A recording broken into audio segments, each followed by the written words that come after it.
Hello, welcome back everyone to the Linguasphere Academy Podcast. I'm Alex. And I'm Sam, right here with you. So glad you're with us again. You know, Sam, I was thinking about something on my way here today, something that I don't think we talk about enough. What's that? How we see ourselves.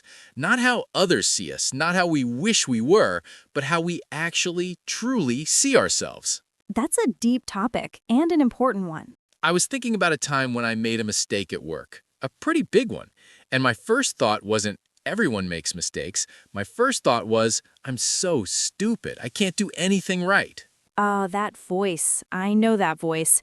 It's so loud, isn't it? It is, and it got me thinking, why is that voice so loud? Why do we talk to ourselves in ways we would never talk to a friend? That's the heart of it, isn't it? We're often our own worst critic. Today, our topic is how to build self-worth. What is self-worth? It's the feeling that you matter, that you have value, that you are enough just as you are. Not because of your job, not because of your grades, not because of what you own, but because you exist. We're going to talk about why self-worth is important, where it comes from, and practical steps to build it. By the end of this episode, you'll have tools to start seeing yourself differently. As always, we'll speak clearly and keep it friendly. This is like a conversation between friends, not a lecture. So get comfortable. Let's start with the most basic question. What is self-worth? Self-worth is the belief that you are valuable and deserving of good things, love, respect, happiness, success. It's not about what you do, it's about who you are. A person with high self-worth knows they matter. They don't need constant approval from others. A person with low self-worth often feels like they're not good enough. They compare themselves to others. They seek validation from outside. Now, where does self-worth come from? Some of it comes from childhood, the messages we heard from our parents, teachers, and caregivers.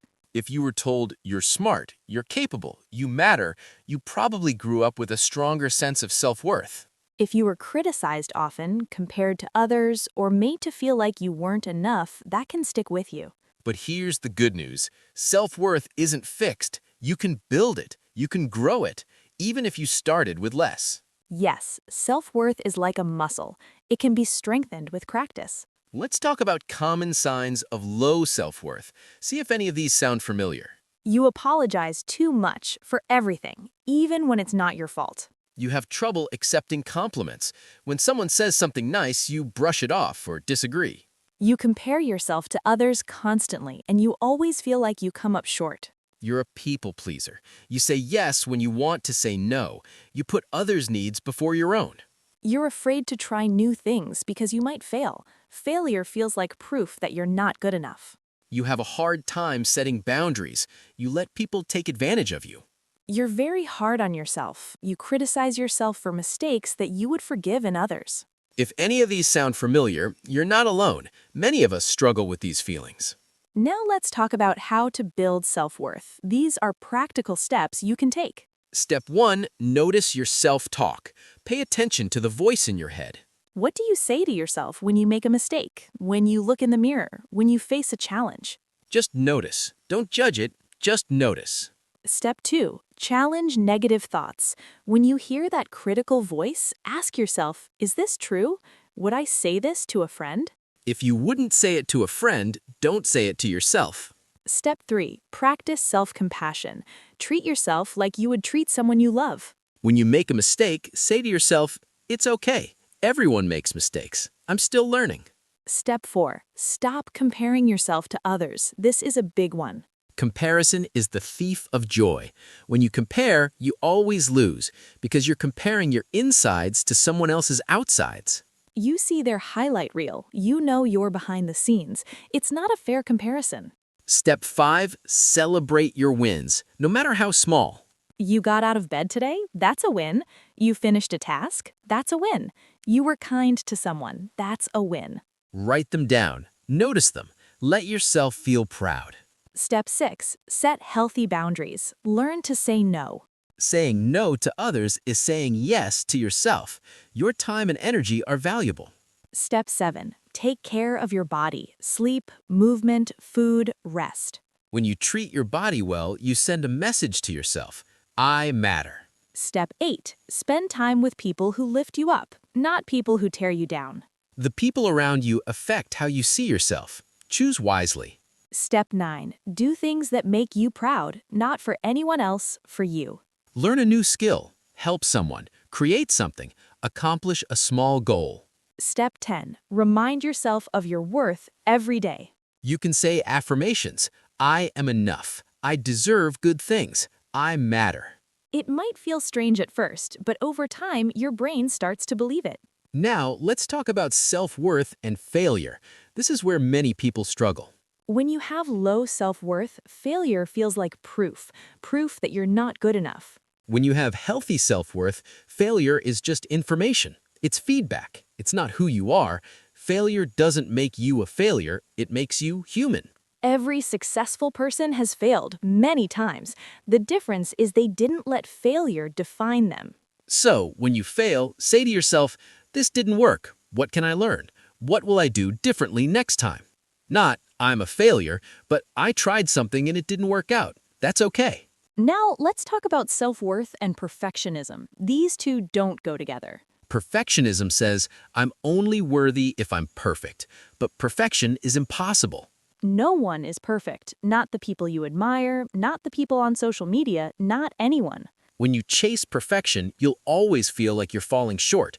Instead, aim for progress, aim for learning, aim for trying. Good enough is good enough. Done is better than perfect. Now, let's talk about self-worth and relationships. This is important. When you have low self-worth, you might stay in unhealthy relationships because you think you don't deserve better. When you have healthy self-worth, you know what you deserve. You won't settle for less. You also won't depend on others to make you feel worthy. You already know you are. Healthy relationships are between two whole people, not two people trying to complete each other. Now let's bring back Maya. Maya struggles with low self-worth. Maya constantly compares herself to others. She sees her friends getting promotions, getting married, traveling, and she feels like she's behind.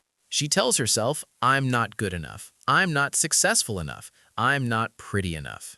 She apologizes constantly. She says yes when she wants to say no. She's exhausted. One day, a friend tells her about self-worth. Maya decides to try to build hers. She starts by noticing her self-talk. She realizes how harsh she is to herself. She starts challenging those thoughts. Would I say this to a friend? No, she wouldn't. She starts practicing self-compassion. When she makes a mistake, she says, "It's okay, I'm learning."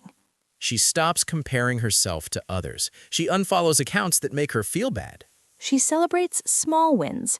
She kept her plant alive for a month. That's a win. She sets boundaries. She says no to a social event when she needs rest.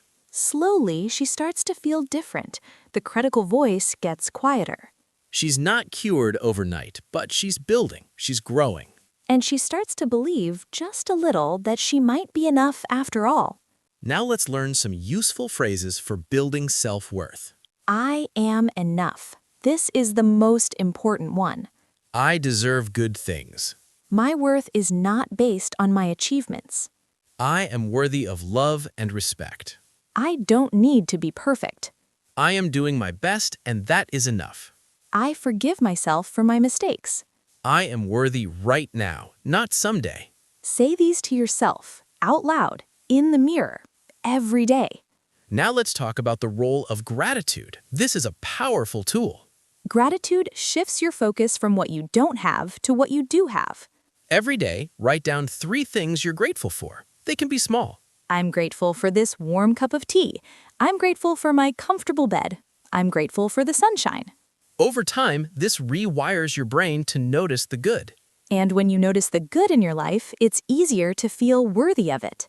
Now let's talk about helping others. This is a surprising way to build self-worth. When you help someone, you feel valuable. You feel like you have something to offer. It doesn't have to be big. Hold the door for someone. Listen to a friend. Volunteer. When you see that you can make a difference, even a small one, you feel more worthy. Now let's talk about the danger of seeking validation from others. This is a trap. When you need others to tell you that you're worthy, you give away your power. Because their opinion can change, and if they're not giving you validation, you feel worthless.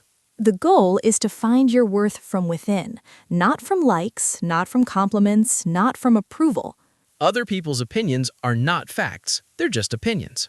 So when someone criticizes you, ask yourself, is this true? Is this helpful? Do I need to take this in? And when someone compliments you, let it in. Say, thank you. Don't argue with it. Now let's practice a conversation about self-worth. Sam, I've been feeling really down about myself lately. I'm sorry to hear that. What's been going on? I keep comparing myself to everyone. I see my friends succeeding and I feel like I'm falling behind. I know that feeling, but remember, you're only seeing their highlight reel. You don't know their struggles. That's true, but it's hard not to compare. It is hard, but you can practice noticing when you're doing it, and then gently bring yourself back. What do you mean? When you catch yourself comparing, say, I'm doing it again. Then remind yourself of one thing you're grateful for in your own life. That's a good idea. And remember that your worth is not based on how you compare to others. You matter, just as you are. Thank you. I needed to hear that. You're welcome, and be kind to yourself. You're doing the best you can. Now here's your challenge for this week. Write down 3 things you like about yourself. Not what you do, who you are. I am kind. I'm a good listener. I'm creative. I'm strong. If it's hard, start small. I make good tea. I remember people's birthdays. I show up for my friends. Read them out loud every morning. Then come back and tell us in the comments, what did you write? How did it feel? We read every comment. Your worth is not a secret. Let us celebrate it with you. Remember, you are enough, not because of what you do, because of who you are. You matter. You have value. You deserve good things. Thank you for spending this time with us. We'll be back next week with another topic. Until then, be kind to yourself. You're doing better than you think. And hey, before you go, if this episode touched your heart, please hit that subscribe button. It's free, and it means we can keep making these meaningful conversations. Yes, please, and leave us a comment. What's one thing you like about yourself? Share it with us. We read every comment. Your worth inspires us. Subscribe, comment, share. It helps more people see their own worth. Thanks again, everyone. You are enough. Bye!